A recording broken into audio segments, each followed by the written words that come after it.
My entitled daughter ruined everything when she invited her grandparents to the party, but she didn't know the reason they were banned. I, 40 male, met my wife, 38 female, in high school. Her parents were and still are terrible. They completely mistreated her until she moved out at 18. My wife has always tried to be a good mother, to break the abusive cycle. We both have good jobs, but we still try not to spoil. They have chores, know their manners, are good kids in school. So my daughter came home one day and asked us to go visit her grandparents' house. We said yeah, because we thought she met my parents, but no, she met my wife's. My wife immediately said no. Then I backed her and said they will have no part in their lives. She said I was overreacting and that she deserves to meet all her grandparents, and we were being selfish. My wife was diagnosed with PTSD and still sees a therapist due to all the bullcrap that she went through. It really annoyed me and I sent her to her room. I talked to my wife and said that I should tell her what happened, that her parents are not good people, so she understands why we are saying no. My wife was reluctant but agreed as long as she didn't have to be there, so she wasn't triggered. I went to my daughter's room the next day and I talked to her. I said, look,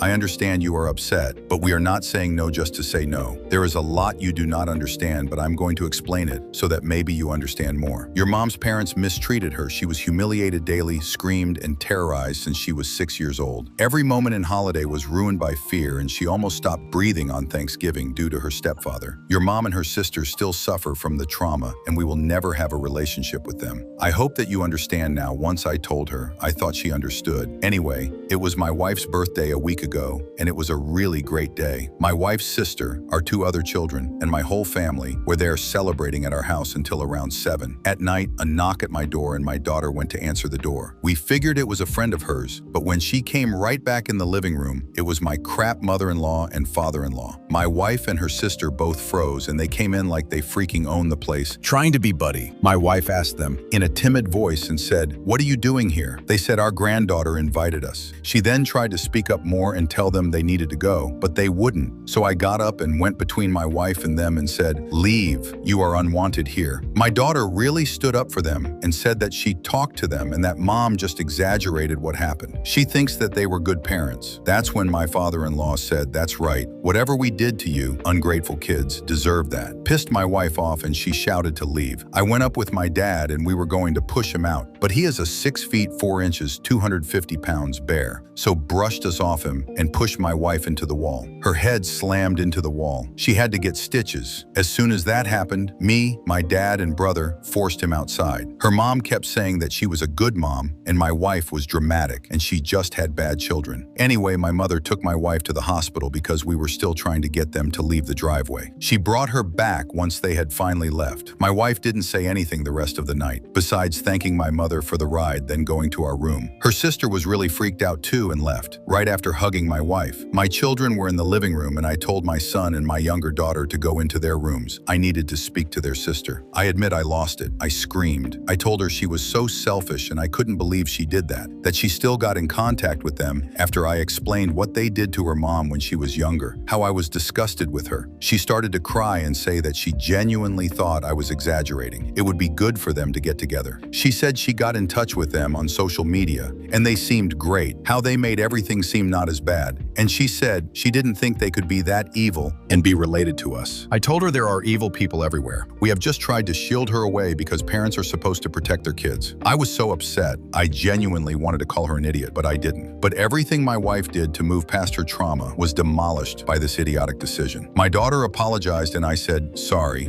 doesn't cut it. Her actions risked her mother's health and everyone's safety. My wife talked to her and said that she no longer trusts her and how these are the consequences of her actions. For meddling in something that was not her business to meddle with. She has no more phone and no more visiting friends until she earns the trust again. We may add a punishment we see fit. I've comforted my wife as much as I can, but she's not great. While I think, honestly, I went too easy on my daughter. I figured I should have other opinions. What do I do? Update, we made a report and are pressing charges. We will be doing everything we can to get a restraining order. We didn't call the police because we live in a secluded area and it would take too long for them to get there. We deleted all my daughter's social media and I did look at her texts between her and the in-laws. She reached out first and kept pursuing them. There were 3 messages before that my in-laws ignored until they eventually responded. Also, that was not the first conversation we had with her about my wife's parents. It was just the first in-detail conversation. I told her specifically specific scenarios and events that happened without getting to graphic. But her and my other children always knew that their grandparents were bad. We had multiple talks growing up when we first started to explain why they only have one set of grandparents, unlike most of their friends. But we never said anything in specific details about the actual events, only that their grandparents were bad people who hurt their mother and aunt a lot. She told me she's doing her best and feels bad for distancing herself from her daughter, but she's just extremely hurt. My wife's going into more therapy sessions than she normally does, and we have set an appointment for my daughter to see one as well, and we will try family therapy to get back to normal.